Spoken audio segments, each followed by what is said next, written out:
আসসালামু আলাইকুম everyone, welcome back to my channel. আজকে আমি আপনাদের ফুলকপি দিয়ে অনেক মজার একটি রেসিপি তৈরি করে দেখাবো। সেটি হচ্ছে ফুলকপির কোরমা বা ফুলকপির রোস্ট। তো চলুন দেখে নিই ফুলকপির কোরমা তৈরি করতে আমাদের কী কী উপকরণ লাগছে। আমি এখানে একটি বেশ বড় সাইজের ফুলকপি নিয়ে এরকম পাট পাট করে কেটে নিয়েছি আর নিচের গোড়ার অংশটা ফেলে দিয়েছি। আমি একটু বড় সাইজে করে নিয়েছি মটরশুঁটি।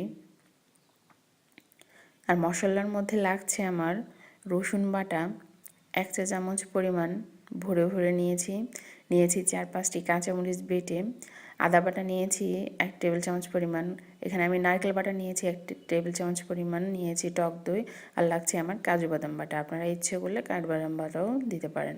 আর গরম মশলার মধ্যে নিয়েছি আমি একটি তেজপাতা, 4-5টি লং, নিয়েছি 2 টুকরো দারচিনি, আর নিয়েছি 4-5টি এলাচ।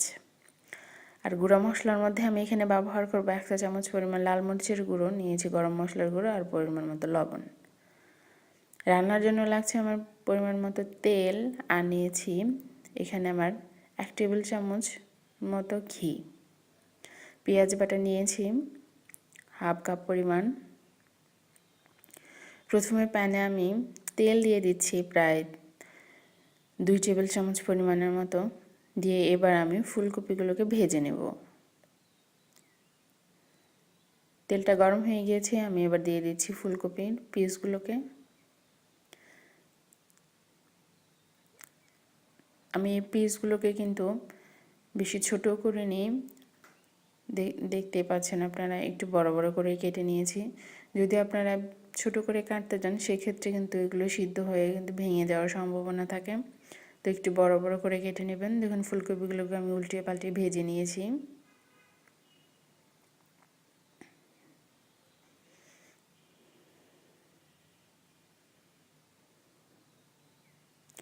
উঠিয়ে নিয়েছি প্যান থেকে।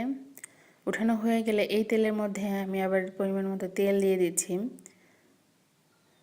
দিয়ে এর মধ্যে আমি যে ঘি নিয়েছিলাম সেই ঘি পুরোটাই দিয়ে দিচ্ছি। আপনারা চাইলে এখানে অর্ধেকটা ঘি ব্যবহার করতে পারেন এবং রান্নার শেষে আপনারা উপর দিয়ে একটু ছড়িয়ে দিতে পারেন। আমি সেটি করে নিয়ে আমি একেবারে দিয়ে দিয়েছি। এবার আমি তেলের মধ্যে দিয়ে দিচ্ছি গোটা গরম মশলা ফোড়ন।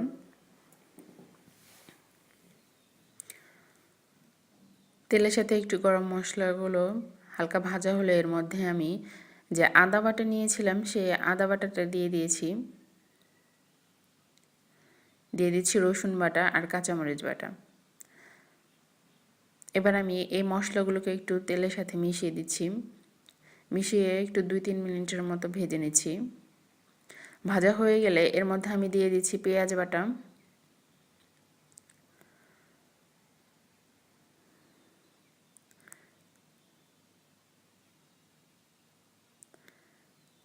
পেঁয়াজ বাটা দেওয়া হয়ে গেলে এবার আমি এর মধ্যে দিয়ে দিচ্ছি যে টক দই নিয়েছিলাম আমি এখানে 1 টেবিল চামচ পরিমাণ ভরে ভরে টক দই নিয়েছিলাম, নিয়ে একটু ফেটিয়ে নিয়েছি।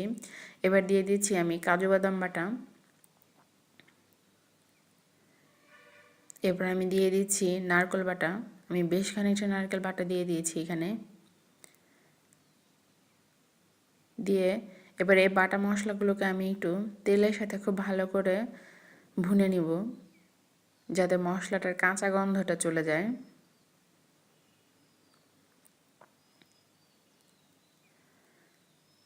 দিয়ে এবার আমি এর মধ্যে দিয়ে দিচ্ছি পরিমাণ মতো লবণ,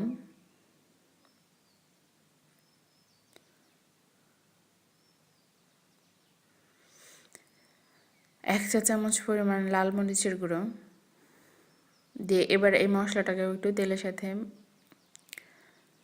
ভুনে নিচ্ছি। এ পর্যায়ে আমি দিয়ে দিচ্ছি হাফ কাপ পরিমাণ পানি, দিয়ে এবার মশলাটা যেন খুব ভালো করে কষানো হয় সেজন্য আমি হাফ কাপ পানি ব্যবহার করেছি এখানে। দেখুন মশলা থেকে তেল উপরে ভেসে আসছে। এবার এর মধ্যে আমি দিয়ে দিচ্ছি ভেজে রাখা ফুলকপি। এবার এগুলোকে আমি মশলার সাথে খুব ভালো করে মিশিয়ে দিচ্ছি।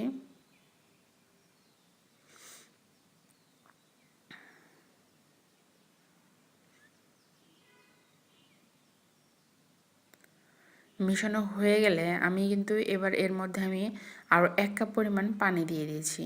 পানি দিয়ে একটু মিডিয়াম রেখে আমি এটিকে 10 মিনিট ধরে রান্না করব। এর মধ্যে আবার আমি সেই মটরশুঁটিগুলো দিয়ে দিচ্ছি।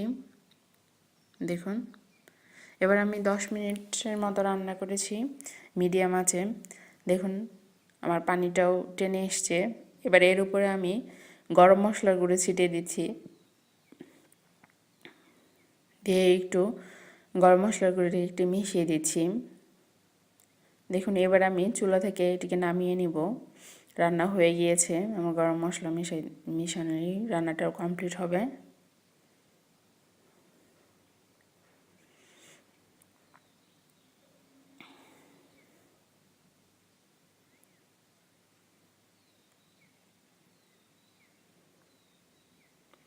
হয়ে গিয়েছে, এবার আমি চুলাটা অফ করে দিয়েছি।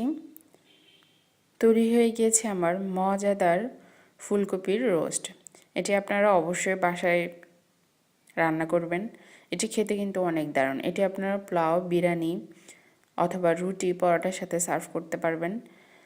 ভিউয়ার্স, আমার রেসিপিটা যদি আপনাদের একটু ভালো লেগে থাকে অবশ্যই আমার চ্যানেলটিকে সাবস্ক্রাইব করবেন, লাইক দিবেন, কমেন্টস করবেন এবং শেয়ার করবেন। ধন্যবাদ সবাইকে। আল্লাহ হাফেজ।